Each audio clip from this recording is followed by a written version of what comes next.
Abra sua Bíblia, por favor, na Epístola de Paulo aos Romanos, capítulo de número 7. Nós leremos dos versos dos versos 7 a 12, não ainda agora, porque eu preciso dar um panorama para que você possa fazer essa leitura com mais qualidade, tá bom? Mas deixa a sua Bíblia aberta aí. E antes de nós começarmos a exposição, já oramos por mim, agora eu quero orar por você. Curva a sua cabeça. Senhor, nós somos o teu povo e nós precisamos muito da tua palavra.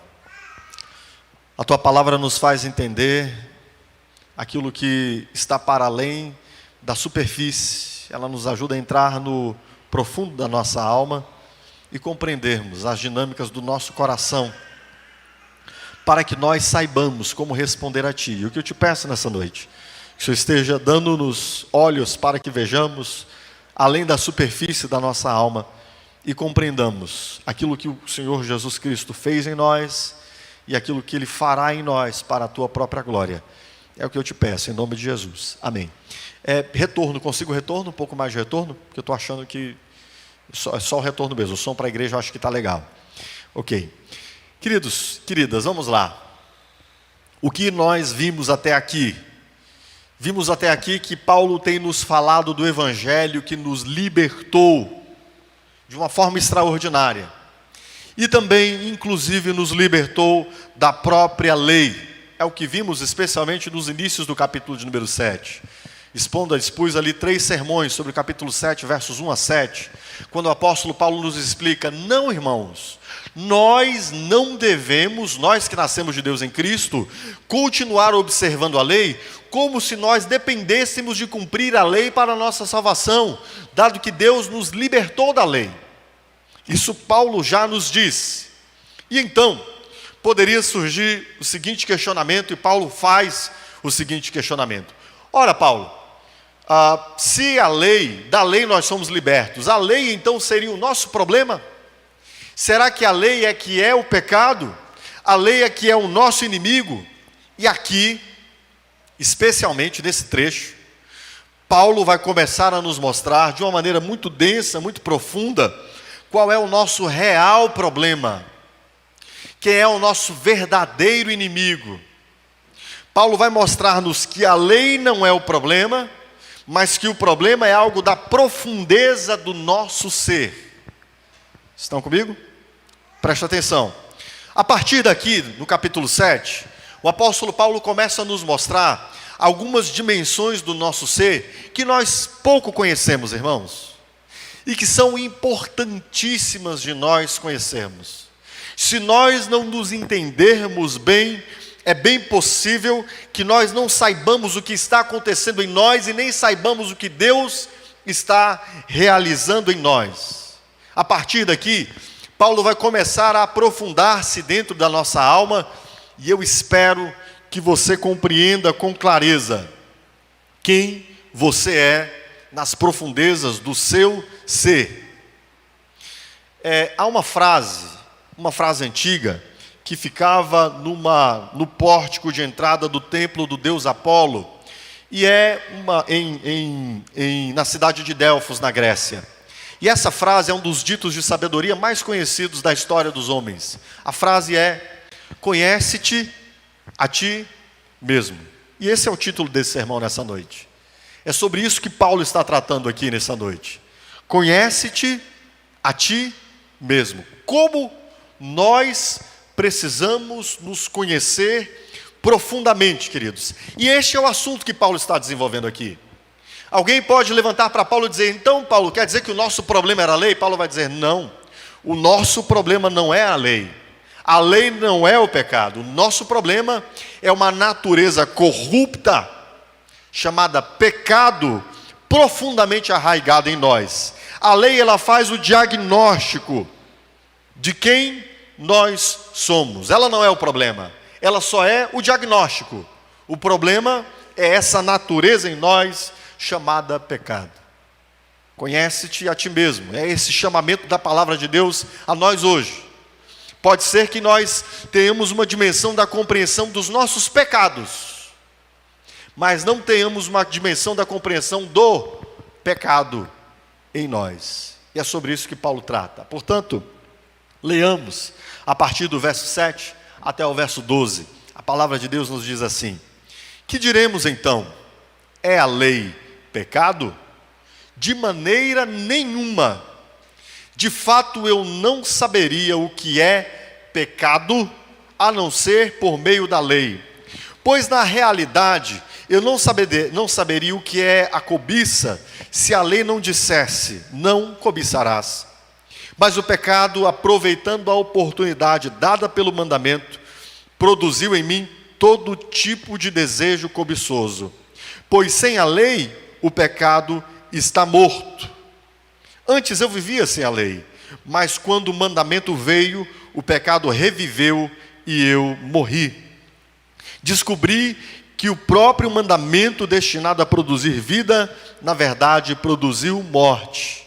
Pois o pecado, aproveitando a oportunidade dada pelo mandamento, enganou-me por meio do mandamento, me matou. De fato, a lei é santa, o mandamento é santo, justo e bom. Para resumir isso que Paulo está tratando aqui, e aí depois nós dilataremos, mas é importante que nós tenhamos a síntese, eu resumiria isso assim: o problema é a lei? E Paulo responde: não, o problema não é a lei, o problema é o pecado. A lei não tem o poder de vencer o pecado, é o pecado que gera o desejo. A lei é um instrumento de diagnóstico, não de cura. Isto é o que Paulo está tratando aqui. Portanto, para conhecermos a nós mesmos, a primeira dimensão importante de conhecermos aqui é conhecer o pecado e o desejo. Paulo começa nos mostrando no verso de número 8 que há uma dimensão dentro de nós que está nas intimidades e nas profundezas do nosso ser, a qual ele vai chamar de o pecado. Preste atenção, não é os pecados, não é aquilo que aflora no nosso comportamento, não é aquilo que desdobra nas nossas ações, é algo que está antes das nossas ações, é algo que está antes do nosso comportamento, e a isto Paulo chama no singular de pecado. Preste atenção o que diz o verso de número 8. O apóstolo Paulo nos diz assim: mas o pecado no singular, aproveitando a oportunidade dada pelo mandamento, produziu em mim todo tipo de desejo cobiçoso, pois sem a lei o pecado está morto. O que Paulo diz? O pecado é o pecado quem produziu o que, queridos? O desejo. E o desejo cobiçoso, então, depois dá fruto e gera os pecados no comportamento. Lembra da epístola de Tiago, quando Tiago traça esse caminho do pecado em nós?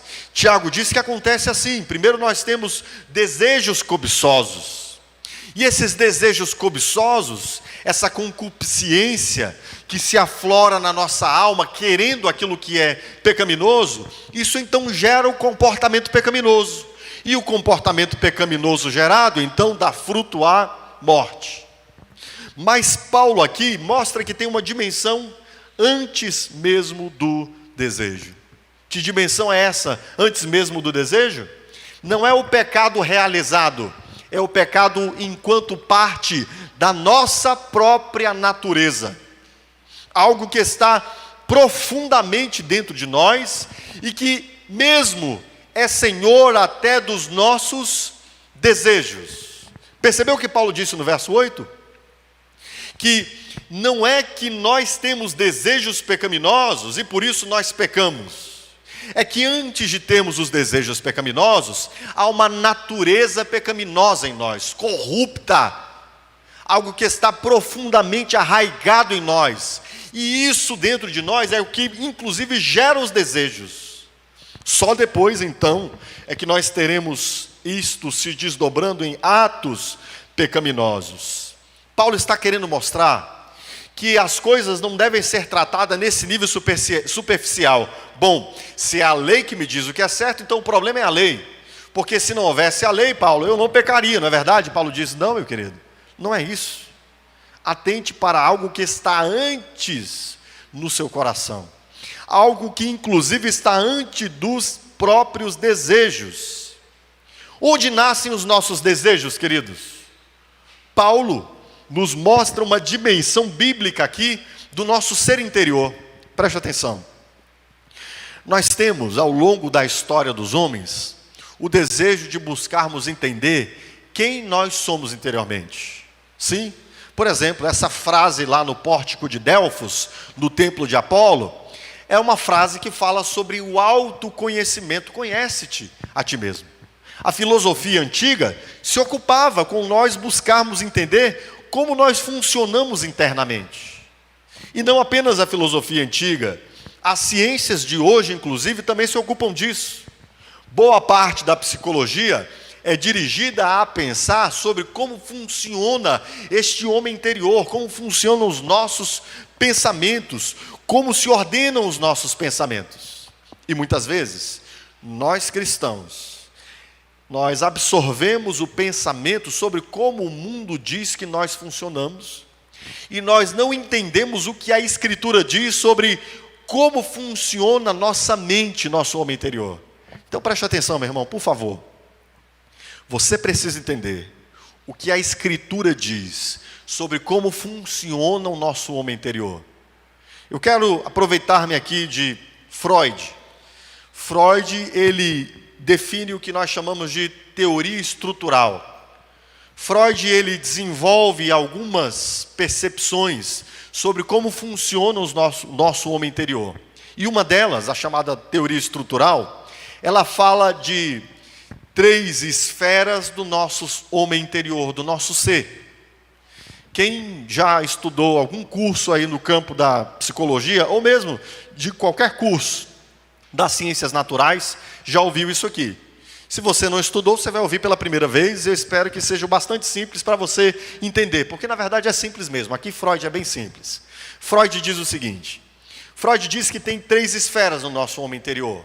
A primeira delas é o id, ele chama de id, não é id no sentido de vai, é id mesmo, né? Id. E o que seria este id? O id seria, segundo Freud, a parte do nosso ser onde estão os nossos impulsos, onde estão os nossos desejos, que ele chama de primitivos. Os nossos desejos que se guiam ao prazer, os nossos desejos que não pensam no que é certo e no que é errado, mas que apenas querem isso realizado. Ele diz, por exemplo, que nós vemos isso claramente nas crianças, né, nos infantes. As crianças é o seguinte, ela quer, então ela chora. Ela quer, ela pega. Ela deseja, não importa se é um pedaço de barro e lama no chão, ela põe na boca. Certo? Por quê? Porque ela não tem juízo, ela não tem escrutínio, ela não analisa. E Freud diz que todos nós temos essa esfera desse ser interior em nós. Esse id, que é essa força que quer nos levar para cumprirmos os desejos, quaisquer que sejam. Inclusive ele fala aqui, ou melhor, ele diz na sua literatura, que o id é responsável pelos impulsos sexuais. Impulsos sexuais são coisas do desejo. Não importam leis, não importa regramentos, moralidade, são coisas muito da nossa interioridade, que nós requeremos serem cumpridos, diz Freud. Ele fala de uma outra categoria do nosso ser interior. Ele fala de um tal de superego. Superego. É o cara que está lá dentro da gente para dizer o seguinte, isso está certo, isso está errado, não faça isso, não faça aquilo. Isso você não deve fazer. Ele disse que o superego começa a ser desenvolvido a partir lá dos nossos 5 anos de idade, quando nossos pais vão nos ditando o que é certo e o que é errado, e a gente começa a descobrir o que é certo e o que é errado. E o superego, então, ele tem a vontade dentro de nós, ou melhor, ele é quem nos disciplina a nós irmos buscando fazer aquilo que é devido fazer, aquilo que as pessoas esperam que nós façamos. E o interessante na literatura de Freud é que geralmente ele dá uma ênfase no id, né? Naquilo que quer os desejos, e ele trata de uma forma meio, eu diria, negativa, aquilo que é o superego, aquilo que quer coordenar e dizer as coisas como devem ser feitas. E Freud vai dizer que no meio disso tudo a gente tem um tal do ego. O que é o ego? O ego ele é desenvolvido a partir do id, e o ego é quem faz o meio de campo aqui, entre os desejos que nós queremos verem cumpridos em nós, e aquilo que nós vemos externamente a nós dizendo é certo ou errado. De um modo que o ego é quem está equilibrando essas coisas e dizendo, olha, calma aí, senhor superego, não precisa ser tão certão assim não, a gente pode fazer aqui uma concessão. Quem sabe não dá para deixar esse desejo ser cumprido. E ora o ego olha para o desejo e diz, calma aí desejo, espera aí id, a gente também não pode fazer isso aqui na frente de todo mundo, senão fica feio para a gente. Então vamos tentar moderar essas coisas. Faz sentido isso? Às vezes a gente não pensa que tem uma pessoinha aqui dentro de nós, né, querendo fazer com que os nossos desejos estranhos se cumpram. E não parece às vezes que também tem uma pessoinha dentro de nós querendo dizer, olha, não faça isso? Sim ou não? Faz sentido, em alguma medida, aquilo que Freud disse. Mas, Paulo, se pudesse fazer uma revisão do texto de Freud, ele explicaria que existe algo antes do desejo. E é importante que você entenda isso. Nós não somos guiados apenas pelos nossos desejos. Os desejos não são a fonte primária da força do nosso ser. Entende isso? Paulo, se viesse revisar o texto de Freud, e nós podemos imaginar o que ele faria por esse texto de Romanos capítulo 7. Ele nos mostraria que, segundo a Escritura, antes do id, existe algo chamado pecado. Os desejos que são gerados em nós, não são gerados apenas por causa das forças, da natureza que nós temos em nós. Não! Paulo vai dizer que antes dos desejos há o pecado, essa natureza corrupta, caída em Adão. Este homem interior dentro de nós, que se inclina para a morte e para a perdição. É ele quem produz os desejos. Por isso, que os desejos são sumamente pecaminosos. Por isso, que a Sagrada Escritura fala do que nós chamamos de depravação total. Quer dizer que existe uma força dentro de nós, caídos em Adão, que ela está antes do próprio id. É ela quem diz o id, o que o id deve desejar. É ela quem mostra para o id o que ela quer.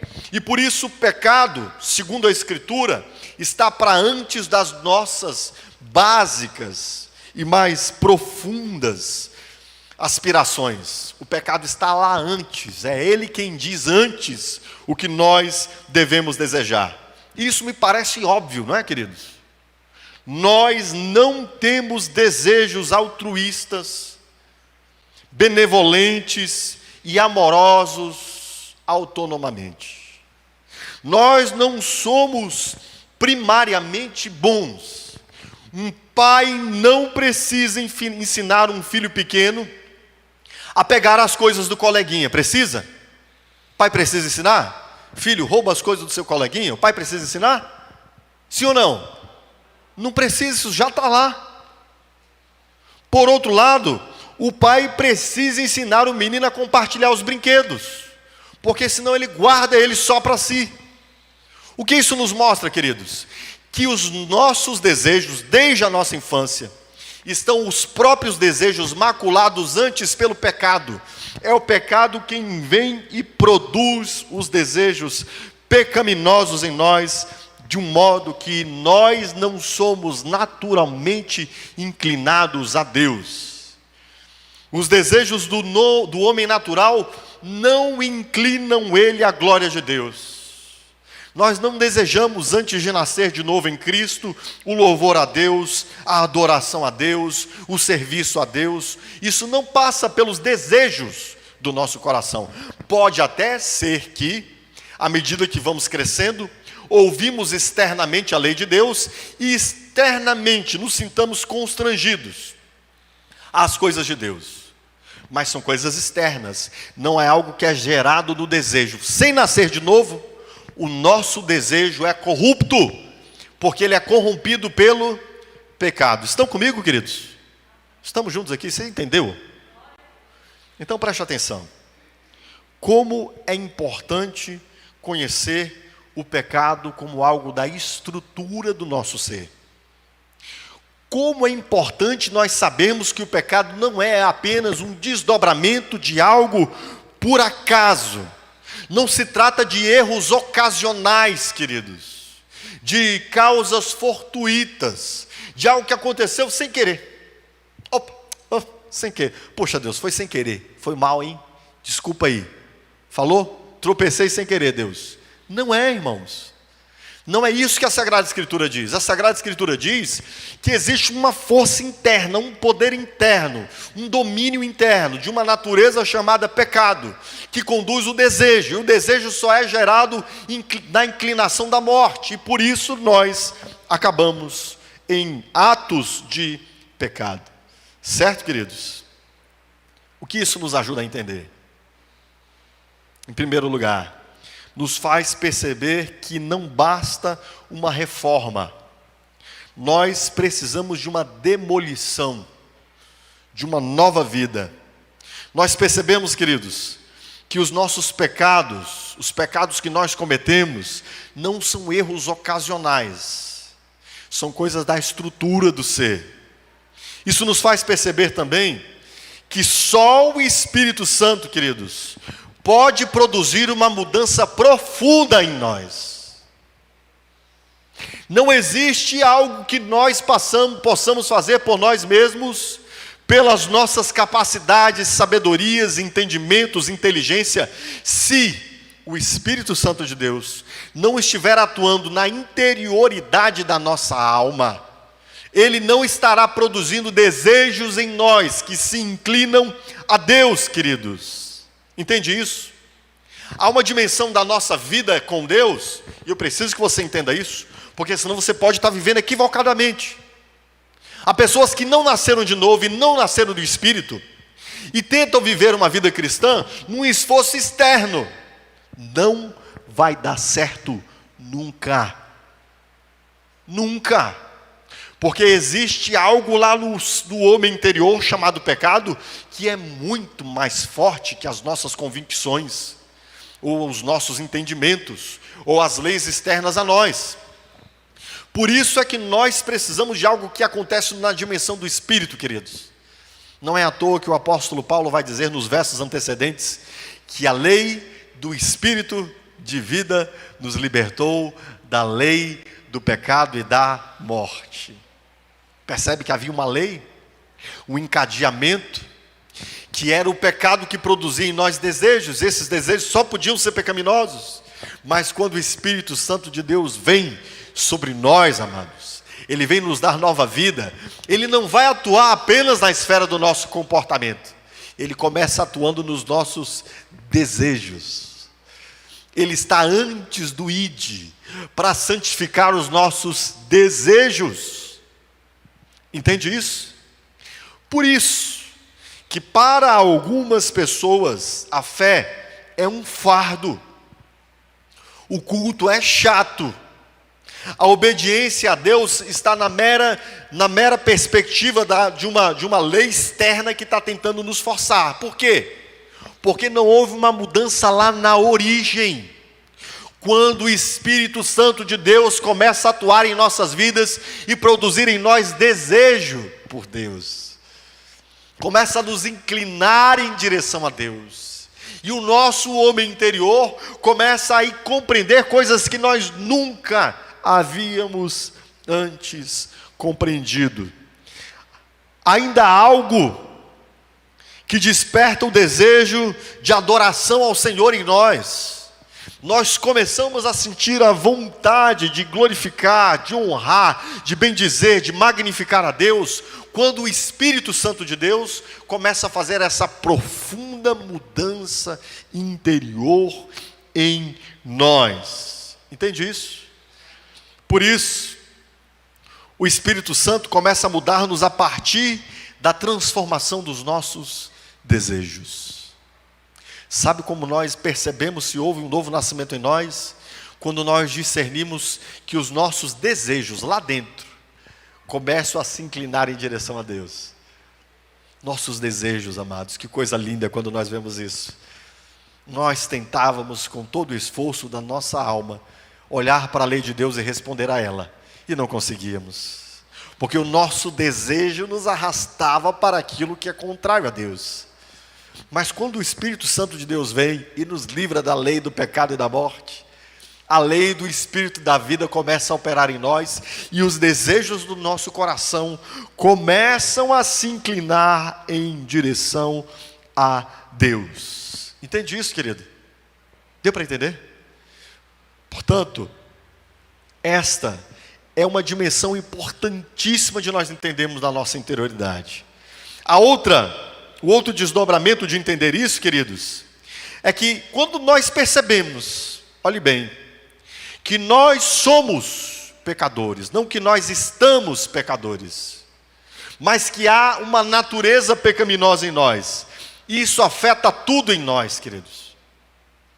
Quando nós ainda olhamos para o pecado como algo circunstancial, nós olhamos para as pessoas que estão ao nosso redor, olhamos para os nossos relacionamentos, nós não nos enxergamos tão terríveis assim, tão pecadores assim, e aí quando as pessoas que estão ao nosso redor falham conosco, nós nos achamos no direito de nos posicionarmos diante delas e sermos severos, e sermos duros, e julgarmos com poder e com autoridade, porque nós não somos tão pecadores assim. Meu irmão, você não se olhou direito, você não parou um instante na frente do espelho, você não ouviu o que a palavra de Deus diz sobre você. O apóstolo Paulo diz de si em Filipenses que ele era o pior dos pecadores. Sabe quando nós nos enxergamos o pior dos pecadores? Quando não há mais sombras diante do espelho, quando nós nos vemos claramente. Todo cristão um dia precisa se reconhecer o pior dos pecadores. Todo cristão. Todo cristão precisa olhar no espelho e saber: eu sou o pior dos pecadores. Existe uma natureza pecaminosa terrível dentro de mim. Isso vai melhorar muita coisa na sua vida, meu irmão. Isso vai melhorar o seu relacionamento conjugal. Isso vai melhorar o seu relacionamento paterno-filial. Isso vai melhorar o modo como você lida com as pessoas. Isso vai te ensinar a amar as pessoas. Nós somos muito mais tolerantes, muito mais pacientes, muito mais benignos quando nós compreendemos o nosso próprio pecado. Quando nós não compreendemos o nosso próprio pecado, nós somos senhores dos outros, juízes dos outros, temos poderes sobre os outros e achamos que o comportamento dos outros contra nós é muito pior do que o que nós poderíamos fazer. Mas quando nós compreendemos isso que Paulo está dizendo aqui, meus queridos, a gente aprende a ser paciente. A gente aprende a ter compaixão. A gente aprende o que é misericórdia, porque nós somos objetos da maior misericórdia que Deus poderia dirigir a qualquer pessoa. Quando nós descobrimos que nós devíamos tanto, meus irmãos, nós não temos dificuldade de liberar as dívidas muito menores que os outros têm contra nós. Entende isso? E isso é algo interior, queridos. Compreender que somos pecadores muda muito. Há tantos conflitos conjugais porque você não descobriu que a sua esposa é uma pecadora e especialmente que você é um terrível pecador. Quando nós entendemos isso, muda o modo como nós lidamos com a nossa esposa, muda o modo como nós lidamos com os nossos conflitos conjugais. Nós de antemão levantamos a seguinte questão: é muito provável que estejamos errados. Isso para o homem é bom, viu? Porque geralmente a gente está errado mesmo, né? Lá em casa pelo menos é assim, geralmente quem está errado sou eu. E é bom que a gente desconfie de antemão, né? Que a gente tem um desconfiômetro. E quando a gente tem um desconfiômetro? Quando a gente descobre que nós somos pecadores profundamente. Entende isso? Nos faz também entendermos que a nossa jornada cristã é uma batalha contínua.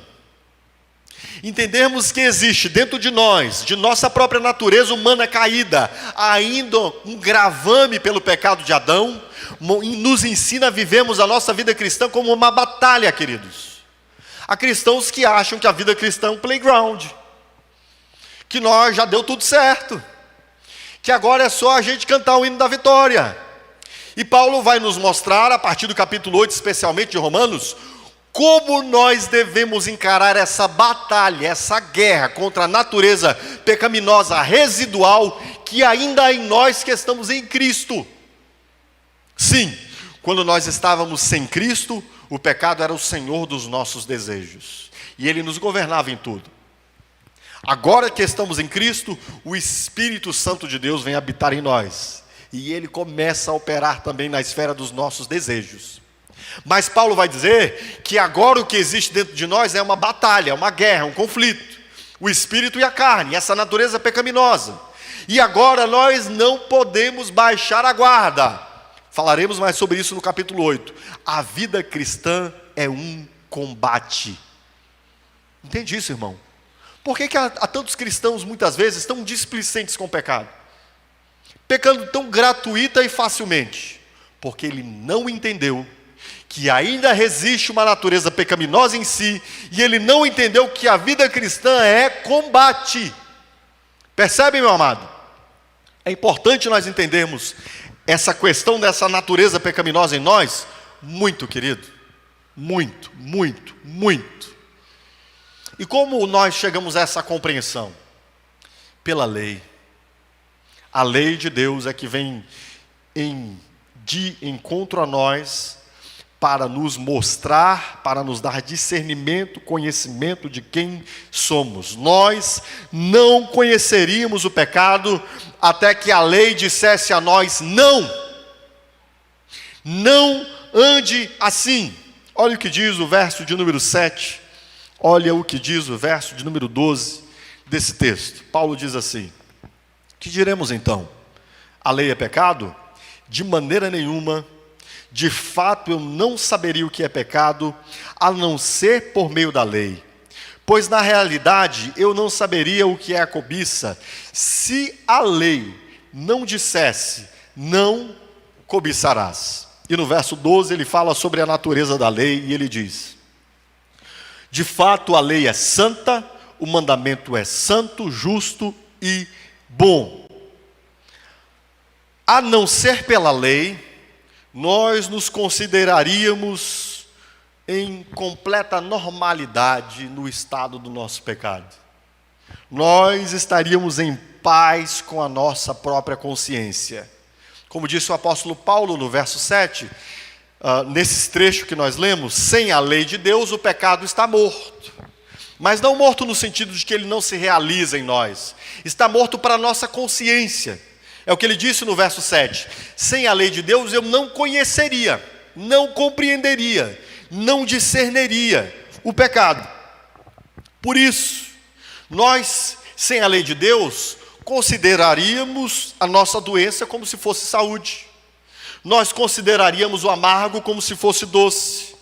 Nós consideraríamos, queridos, as trevas como se fosse luz. Os vícios como se fosse virtude. Nós consideraríamos a morte como se fosse vida. Nós estaríamos como um peixinho no oceano. Sabe o peixe? O peixe vive aonde, irmão? No oceano, na água, né? Ele sabe disso? Não sabe. O peixe não sabe que vive na água. Ele não sabe que vive no oceano de água. Ele sabe que nós vivemos no oceano de gases. Você sabia que você vive num oceano de gases? Sabia disso? Não sabia, né? Às vezes a gente não para pensar nisso. O peixe vive no oceano de água e nós vivemos na atmosfera, um oceano de gases. 99% nitrogênio e oxigênio. Mas a gente não para pensar nisso. Por quê? Porque a gente é o nosso ambiente, né? A gente não para pensar nesse negócio. A gente pensa: pô, o peixe vive na água. Mas a gente não pensa: pô, eu vivo no oceano de gases. Você pensa nisso eventualmente? Não, né? Você não pensa: caramba, um fluxo de um oceano de gases agora aconteceu. Não, você não pensa nessas coisas. Por quê? Porque é o nosso ambiente. Se nós não houvéssemos sido confrontados pela lei de Deus, meus queridos, nós estaríamos como um peixinho na água, dizendo: isso aqui não é água, não é água, não está me molhando, né? Isso aqui não é pecado. Isso aqui, pastor, que é isso, pastor? Deixa eu exagerar com essas coisas. Isso é severo demais. Isso é duro demais. Olhe bem, não é assim que nós vivemos aqui. Olhe bem para o modo como nós vivemos, pastor. Eu não mato ninguém. Eu só odeio quem merece. Eu só não falo mais com aquela pessoa que foi cruel comigo. Eu só não desejo mais estar perto de alguém que um dia me machucou. Mas eu não mato ninguém, pastor. Pastor, eu só tive um relacionamento com outro homem porque eu não estava sendo amada. Entende, pastor?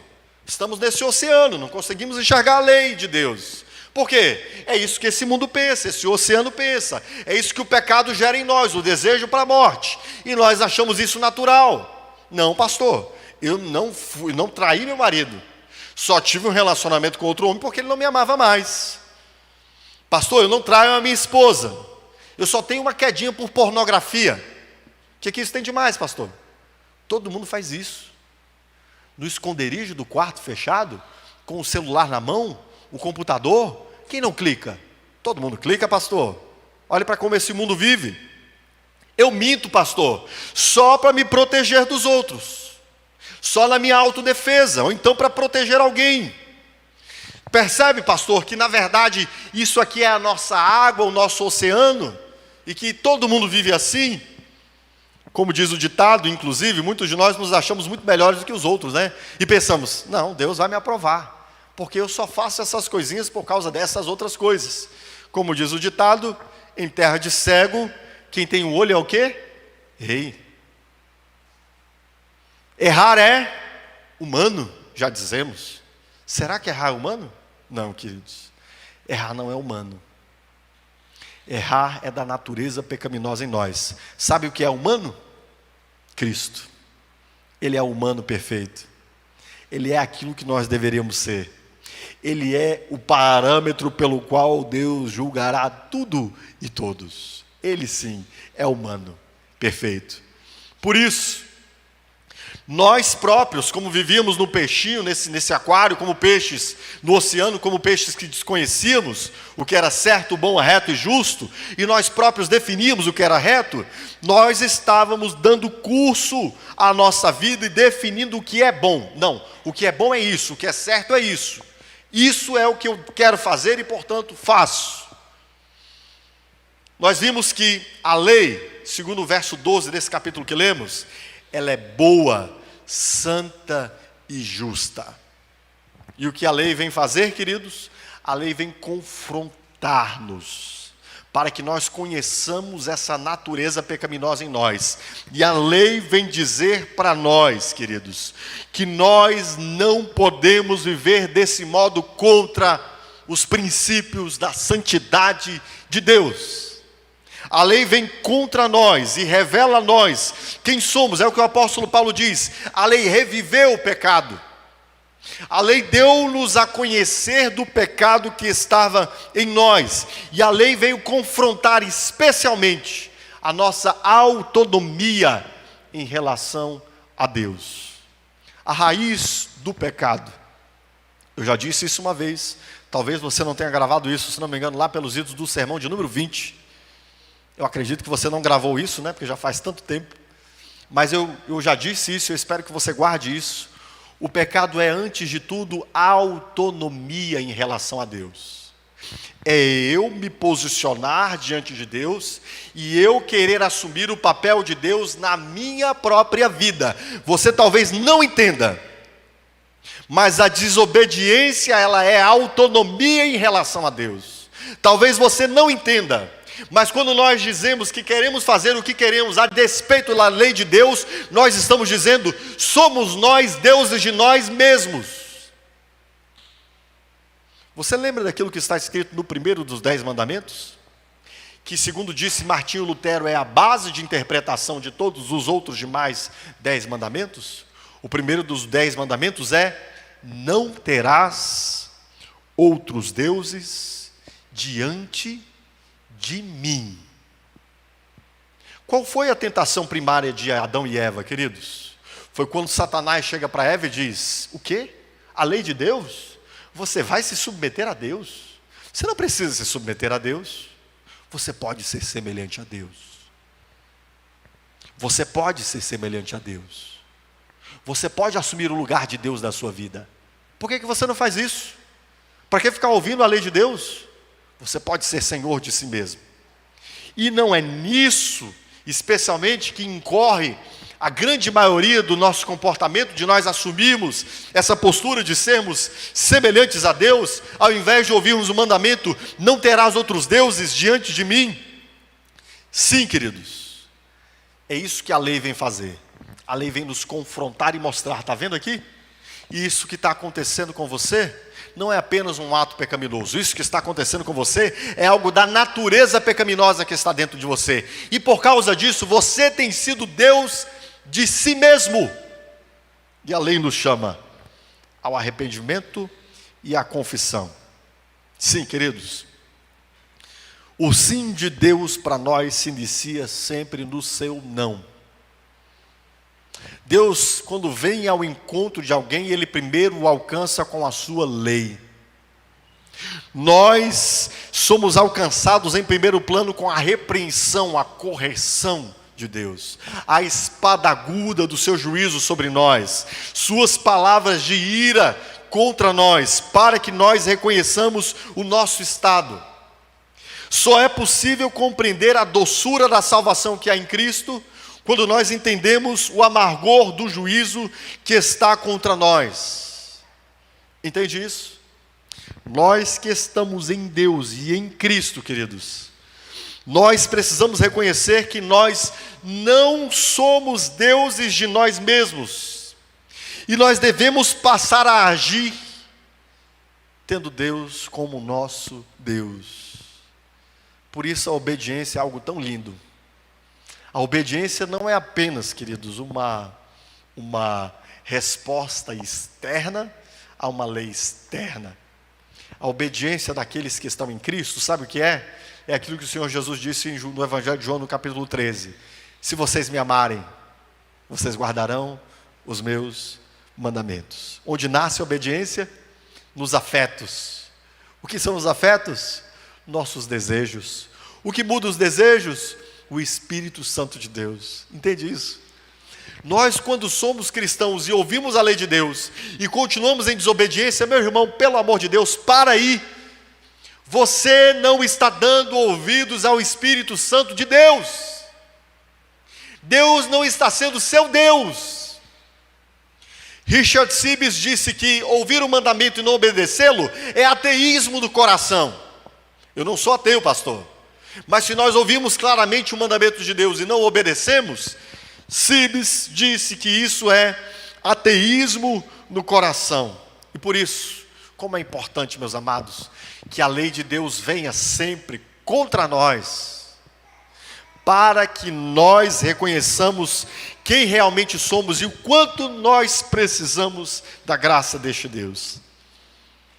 Por fim, além do pecado e o desejo, além da lei, o apóstolo Paulo aqui nos fala de nós conhecermos a nós mesmos, compreendendo a consequência da lei, que é a morte.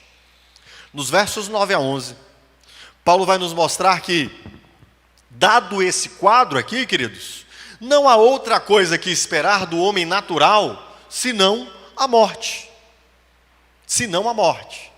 E eu preciso alertar você, para que você não faça como o homem que não nasceu de novo, e, porém, pelo encadeamento dessas coisas, esteja se deixando inclinar à morte. Paulo vai dizer nos versos de 9 a 11, sobre a morte. Antes eu vivia sem a lei, mas quando o mandamento veio, o pecado reviveu e eu morri. Descobri que o próprio mandamento destinado a produzir vida, na verdade, produziu morte. Pois o pecado, aproveitando a oportunidade dada pelo mandamento, enganou-me e por meio do mandamento me matou. O pecado mata. O apóstolo Paulo está nos falando aqui que ainda assim, não há vida pela lei. Ainda que o homem reconheça que ele é pecador, ainda que o homem ensina que a lei de Deus é boa, santa e justa, pela própria lei não haverá vida. Não haverá vida. E por isso, ele mostra que pela lei, muito pelo contrário, o pecado ele só termina de cumprir o propósito de nos matar. E por isso, nós devemos atentar para o pecado que mata pela lei. E eu posso descrever aqui, ele mata de 3 modos possíveis, através do diagnóstico da lei. Preste atenção. A lei diz que nós estamos irremediavelmente perdidos na condição de morte, por causa das nossas transgressões. O pecado diz, que nós estamos irremediavelmente perdidos. Isso mata. Quando nós damos ouvido ao pecado, o pecado é ardiloso, queridos. Ele é alguém que entrega aquilo que nós desejávamos e depois de nos entregar, nos joga na cara, que aquilo é morte. Então, quando o apóstolo Paulo diz que pela lei, o pecado toma o seu espaço e ele acaba produzindo a morte, o apóstolo Paulo está dizendo o seguinte, que por exemplo, nós cedemos ao pecado, a lei vem e nos revela como nós somos pecadores, e aí o pecado nos diz, o seu caso é irremediável, não há esperança para você, não há saída, você não consegue, você já tentou tantas vezes, não vai ser agora que vai dar certo, você não percebeu o como você está dominado por mim? Pois é, você está irremediavelmente perdido. Mas isso é mentira.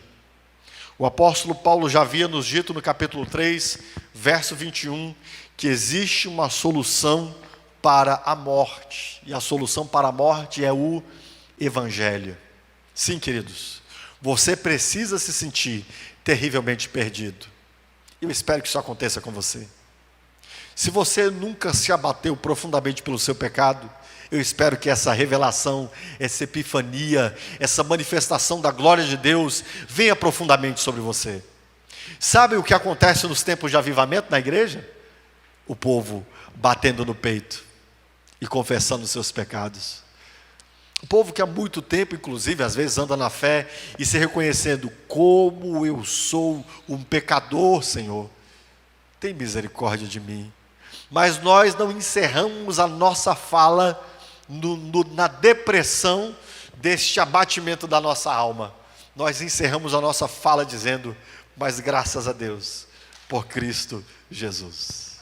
Entende? O pecado gera morte.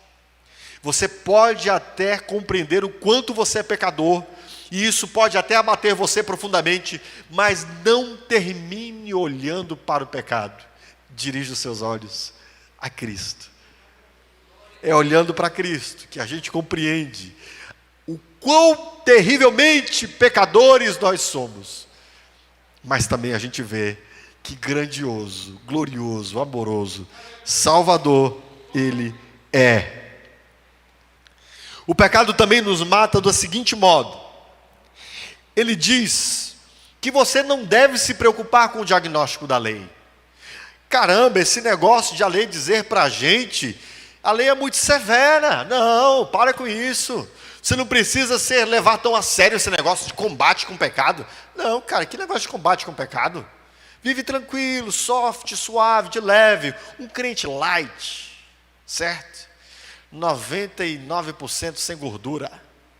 Um crente light. Não se preocupa muito com o pecado, não. Vai de leve, irmão. Pastor, para que essa radicalidade? Eu posso ir mudando esse pecado de vez em quando, devagarinho. Não, esse diagnóstico aí que eu estou morto no pecado e tal. Não, isso não é muito severo, não. O pecado nos mata assim também. Ele nos engana. Somos como pacientes terminais de câncer, precisando de uma intervenção cirúrgica agora. E nós dizemos, não estou sentindo nada. Não precisa dessa. O quê? Vou continuar fazendo as coisas que eu fazia, vivendo do jeito que eu vivia. Não preciso dessa pressa toda não, pastor. É assim também que o pecado mata. É assim que o pecado mata aquele que ainda está na morte, que não entendeu a urgência. E por fim, o pecado mata quando, diante da lei de Deus, o pecado diz: você pode responder à lei de Deus, você pode obedecê-la perfeitamente para assegurar o seu livramento do juízo de Deus. O pecado também faz isso, sabia? Sabia que a religião é pecado? O que eu disse para você? Que o pecado é especialmente a autonomia. E quando nós deixamos de ouvir a voz de Deus que diz que nós estamos terrivelmente perdidos e que não há esperança para nós senão em Cristo, e nós achamos que nos tornando cristãos, indo para a igreja, fazendo uma coisinha ali, outra acolá, sem precisar de uma mudança radical, cultivando a religião, vai dar certo?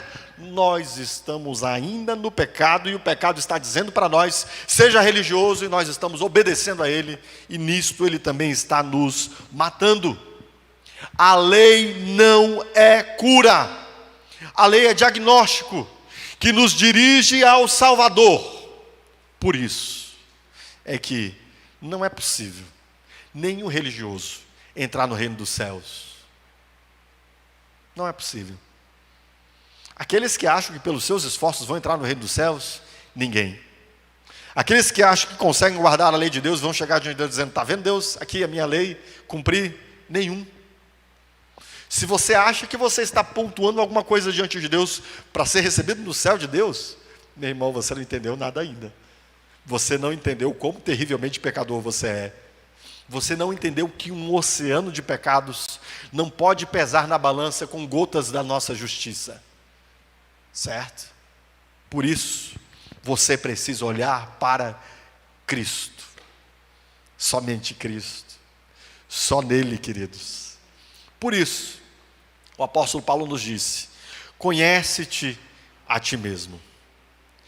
A lei é o instrumento pelo qual nós conhecemos o nosso pecado. O Espírito é a vida de Deus que começa a mudar-nos por dentro, desde os nossos desejos. E por isso, meus amados, deixa eu te fazer um pedido: viva no Espírito. Como o cristão vence essa batalha contra o pecado? Viva no Espírito, meu irmão. Existe uma dimensão da vida do Espírito posicional, que é quando nós vamos a Cristo, nós nascemos do Espírito, o Espírito vem habitar em nós. Mas também existe uma dimensão da vida do Espírito dinâmica.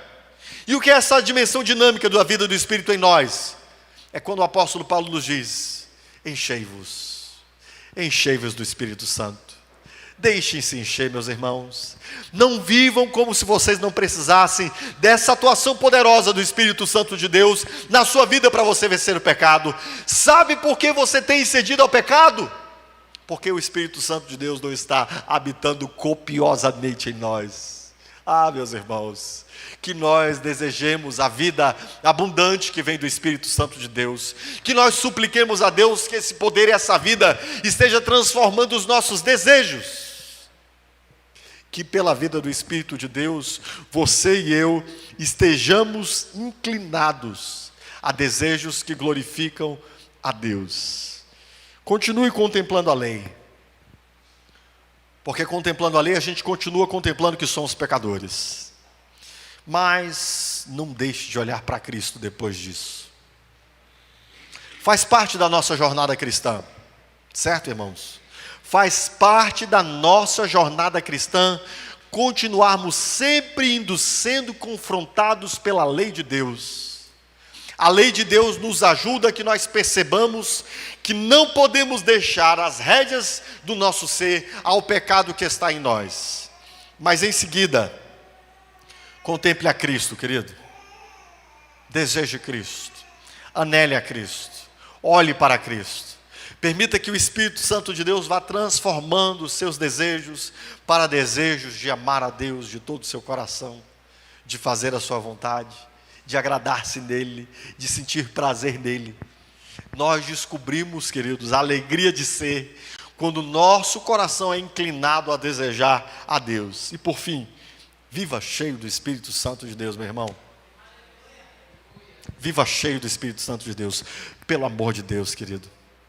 Pelo amor de Deus. Não fique vulnerável. Não fique desguarnecido, desprotegido, incauto. Não brinque na beira de penhascos. Pelo contrário, deixe que o Espírito Santo de Deus se derrame sobre a sua vida. Continue contemplando a Cristo.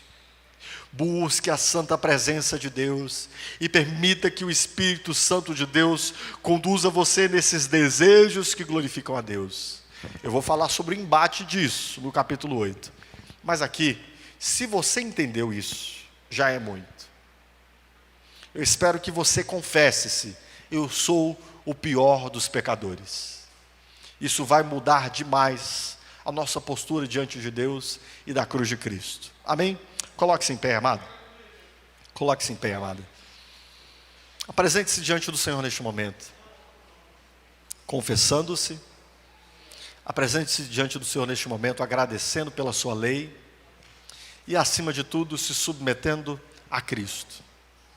Nele nós temos a esperança para aquilo que antes era só desespero. Amém, queridos? Não ouça aquilo que o pecado disse sobre a morte. Você pode ter vida em Cristo, andando nele. Curve a sua cabeça. Senhor Deus e Pai, nós muitas vezes andamos desapercebidos, sem entender as coisas que estão acontecendo dentro de nós. Nós achamos que o pecado é algo que nós conseguimos, de nós mesmos, de nossa força, coordenar, administrar.